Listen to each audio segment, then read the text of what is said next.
There are 700 photos of you on your phone right now. None of them have ever left it. Not the one from last summer where you actually liked your smile. Not the candid your sister took 6 months ago. Not the one your reflection caught you in last Tuesday, when you looked, for once, like yourself. Other people post their faces freely. You take the photos, you keep them. You scroll past your own face for years. Someone in your life has asked you about it.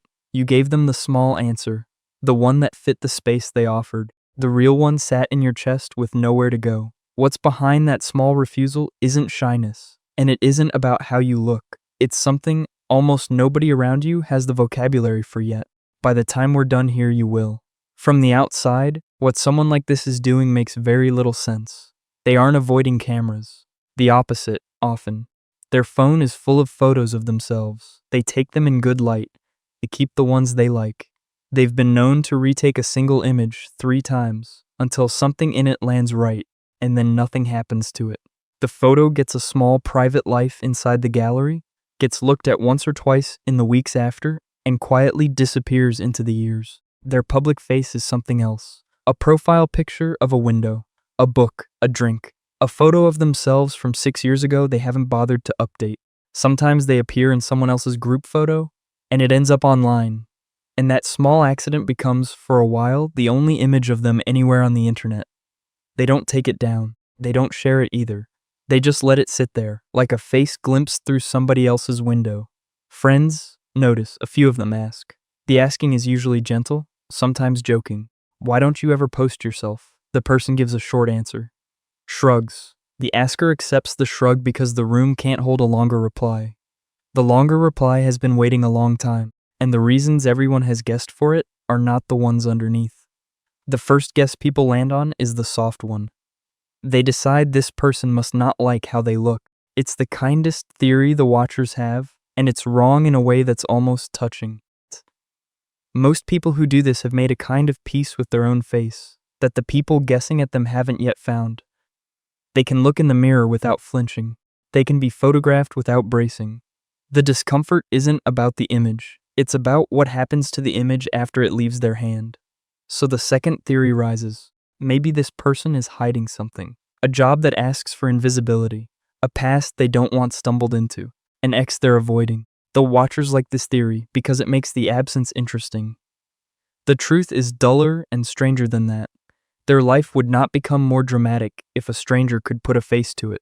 Then comes the theory that sounds the most adult, that it's just privacy, a personality trait. Some people are reserved, some people aren't. End of explanation. Privacy is part of it, but privacy as a category is too large to describe what's actually happening here. A truly private person also keeps their thoughts off the feed, their meals, their opinions, their location. This person sometimes shares all of those. What they won't share is their face. That specificity is the clue. Whatever's driving this is targeted at something the face does that the rest of the content doesn't. The asker, the friend, the curious cousin, they walk away with one of those 3 explanations, and the conversation moves on. The real reason stays inside the person, untranslated, because they themselves only half know how to say it. What they're protecting isn't an image. It's something the image becomes the moment they let go of it. A photograph of you, once it's out in the world, stops being about you. It belongs to whoever is looking at it.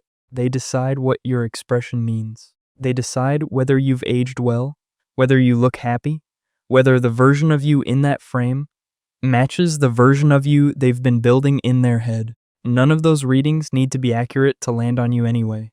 This person has felt that landing before, probably more than once. A photo they liked, posted in a moment when they felt good, that someone made a small comment about. The comment was small, the bruise was not. A few of these accumulate and the body starts to learn. There's a name for what the body learns.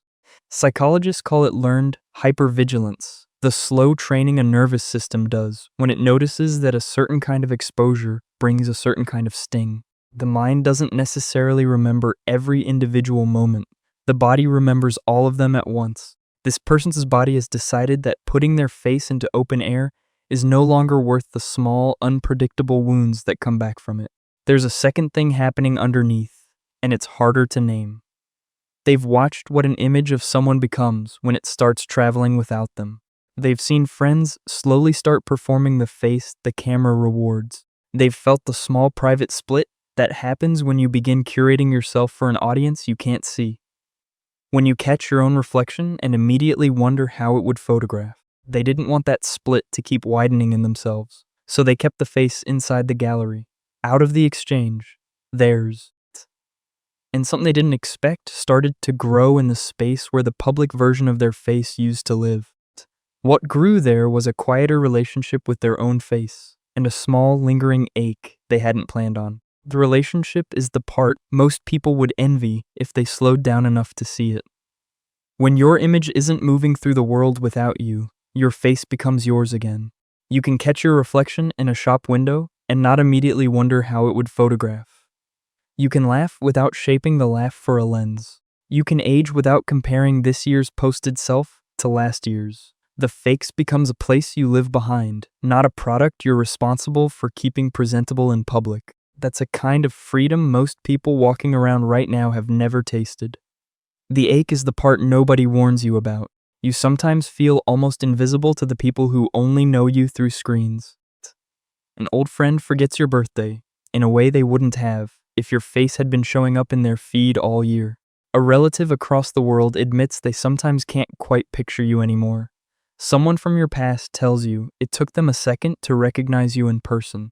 Those moments sting in a way that's hard to talk about, because you chose this. You can't fully complain about the cost of a door you closed yourself. There's a darker version of the ache underneath that one. Every once in a while, in the quietest hours, you wonder if a face that isn't being witnessed is slowly becoming less real. You know that thought is wrong. You push it away. But it visits sometimes, and you have to sit with it long enough to remember that being seen by everyone is not the same thing as being seen at all. If this is you, here's what's worth knowing. You don't have to explain it to anyone who asks. A short answer is enough. The people who would need a longer one are usually not the people the longer one would reach. You're also allowed to share a face, sometimes, with the few people who deserve one. A photo sent privately to one person is a different creature than a photo released into open air. One is connection, the other is broadcast. You can do the first generously without betraying anything you've built by stepping back from the second. And the next time you take a photo of yourself and decide not to post it, sit with it a moment longer than you usually do. Notice who you took it for. You weren't taking it for them. You were taking it for you. That has been the whole point quietly for longer than you realized. Your face is still yours, completely. In a way it might not have been if you'd spent these years handing it to a room you couldn't see. Almost no one around you has thought to protect that. You did. If any of this found you somewhere you've been sitting in, leave a comment and consider subscribing. There will be more like it.